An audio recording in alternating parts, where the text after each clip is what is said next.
Hello all, ఇక్కడ నేను నా ఇఫ్తార్ ప్రిపరేషన్స్ అయితే స్టార్ట్ చేసినాను. నేను ఒక 5 o'clockకి అలాగే స్టార్ట్ చేస్తాను. సో మార్నింగే వెజిటేబుల్స్ అన్నీ తెచ్చిపెట్టుకున్నాను, మీకు ఇంతకుముందు వీడియోలో చూపించాను కదా. ఇక్కడ నేను గోబీ మటర్ సబ్జీ చేయడానికైతే గోబీని కట్ చేసుకుంటున్నాను. నేను ప్రతి ఒక్క మీల్లో ఖచ్చితంగా ఒక్క వెజిటేబుల్ అయినా ఉండడానికి ట్రై చేస్తాను.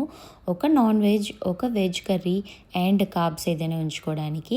అండ్ నేను సెహరీ ఫుడ్ పెట్టినప్పుడు నన్ను చాలామంది అడిగారు, మీరు రైస్ కానీ ఇదేమీ తీసుకోలేదేమి, ఎలా సర్వైవ్ అవ్వగలుగుతారు డే మొత్తం అని చెప్పేసి.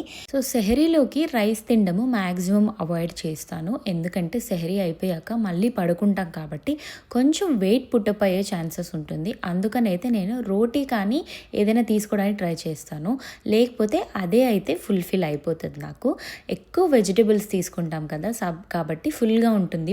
ఇదే నా ఇఫ్తార్ మెనూ. వీడియో నచ్చిందా? అయితే ప్లీజ్ లైక్ అండ్ సబ్స్క్రైబ్.